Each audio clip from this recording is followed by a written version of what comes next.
T20 உலகக்கோப்பை தொடருக்கான இந்திய அணில left hand fast bowler இடத்துல ஹர்ஷ்தீப் சிங்குக்கும் டி நடராஜனுக்கும் நல்ல போட்டி ஏற்பட்டிருப்பதா தகவல்கள் வெளியாகி இருக்கு. இதனால T20 உலகக்கோப்பை தொடருக்கான இந்திய அணில திடீர் மாற்றம் நிகழலாம் அப்படின்னு சொல்லப்படுது. என்ன நடந்திருக்கு அப்படின்றத பத்தி டீடைல்டா பார்க்கலாம்.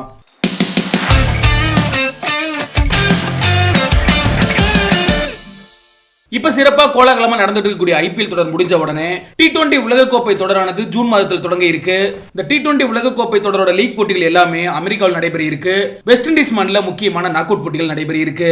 இது தொடர்பான அட்டவணையானது சமீபத்தில் தான் வெளியாகி இருக்கு. இந்த தொடர்ல பங்கேற்க இருக்கக்கூடிய அணிகள் எல்லாருமே அவங்களோட ஸ்குவாட மே 1ஆம் தேதிக்குள்ள அறிவிக்கணும் அப்படின்னு சொல்லி BCCI கெடு விதிச்சிருக்காங்க. இதன் காரணத்தினால தான் 27ஆம் தேதி இந்திய கேப்டன் ரோஹித் சர்மா, தேர்வுக்குழு தலைவரான அஜித் அகர்கர், இந்திய அணியோட பயிற்சியாளரான ராகுல் டிராவிட் இவங்க எல்லாருமே சந்திச்சு முக்கிய ஆலோசனை நடத்தியிருப்பதா தகவல்கள் வெளியாகி இருக்கு. இதனைத் தொடர்ந்து ஏப்ரல் 28ஆம் தேதி T20 உலகக்கோப்பை தொடருக்கான இந்திய அணியை BCCI அறிவிக்கப்படலாம் அப்படின்னு எதிர்பார்க்கப்படுது. இந்த T20 உலகக்கோப்பை தொடருக்கான இந்திய அணில கண்டிப்பா ஒரு லெப்ட் ஹேண்ட் ஃபாஸ்ட் பவுலர் இருக்கணும் அப்படிங்கறத முடிவு செய்யப்பட்டிருக்கு. இதன் காரணத்தினால தான் ஹர்ஷ்தீப் சிங்குக்கு தொடர்ச்சியா இந்தியன்ல வாய்ப்பு கொடுக்கப்பட்டது. அவர் T20 உலகக்கோப்பை தொடருக்காகவே தயார் செஞ்சுக்கிட்டு இருந்தாங்க. ஆனா இப்ப நடந்துட்டு இருக்கக்கூடிய ஐபிஎல் தொடர்ல ஹர்ஷ்தீப் சிங்கோட பெர்ஃபார்மன்ஸ் அந்த அளவுக்கு இல்ல. இதுவரைக்கும் மொத்தமா 7 போட்டிகள் விளையாடி இருக்காரு, 9 விக்கெட்டுகளை வீழ்த்தி இருக்காரு. குறிப்பா டெத் ஓவர்ஸ்ல ரன்களை வாரி வழங்கி இருக்காரு. இதனால ஹர்ஷ்தீப் சிங்குக்கு T20 உலகக்கோப்பை தொடருக்கான இந்திய அணில வாய்ப்பு கொடுக்கணுமா அப்படின்ற மாதிரி இந்திய ரசிகர்களே அதிக அளவுல கேள்வி எழுப்பிட்டு இருந்தாங்க.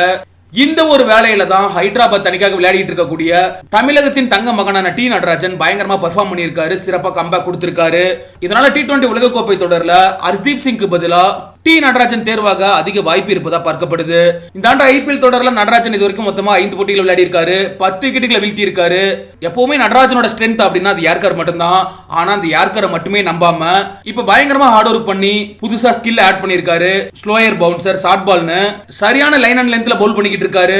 இதனால T20 உலகக்கோப்பை தொடருக்கான இந்திய அணில டெத் ஓவர்ஸ்ல ஜாஸ்பிரிட் பும்ராவோட இணைஞ்சு டி நடராஜன் பவுல் பண்ணாரு அப்படின்னா கண்டிப்பாவே இந்திய அணிக்கு பலமா அமையும். இந்த நிலையில தான் டெல்லி கேபிட்டல்ஸ்க்கு எதிரான போட்டி முடிச்சதுக்கு அப்புறம் புவனேஸ்வர் குமார் கூட நடராஜனை பயங்கரமா பாராட்டி இருந்தாரு. அவருக்கான அங்கீகாரம் கிடைக்கப்படுறது இல்ல அப்படின்றத பத்தியும் சொல்லி இருந்தாரு. இதை பத்தி புவனேஸ்வர் குமார் என்ன பேசி இருந்தாரு அப்படின்னா, நடராஜனோட யார்கர் பந்துகளை பத்தி நம்ம எல்லாருக்குமே தெரியும். அவர் எப்பவுமே அமைதியா தான் இருப்பாரு, ஆனா கடினமா உழைக்கக்கூடிய உழைப்பாளி. சில நேரங்கள்ல அவரோட உழைப்பானது அங்கீகரிக்கப்படுறது இல்ல.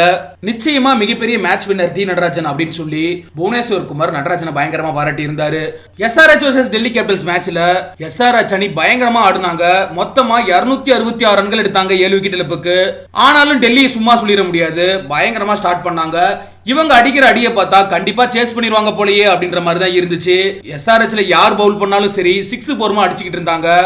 அந்த ஒரு வேலையில தான் டி நடராஜன் பயங்கரமா பெர்ஃபார்ம் பண்ணியிருக்காரு. மொத்தமா 4 ஓவர்களை பந்து வீசி வெறும் 19 ரன்களை மட்டும் விட்டு கொடுத்து 4 விக்கெட் எடுத்தாரு. குறிப்பா அதுல ஒரு மெய்டன் ஓவரையும் வீசினாரு அப்படிங்கிறது குறிப்பிடத்தக்க விஷயம். சரி, ஓகே, நீங்களும் மறக்காம கமெண்ட் செக்ஷன்ல பதிவு பண்ணுங்க. T20 உலகக்கோப்பை தொடருக்கான இந்திய அணில லெப்ட் ஹேண்ட் ஃபாஸ்ட் பவுலரா டி நடராஜனை கொண்டு வரலாமா அப்படின்ற உங்களோட கருத்துக்களை.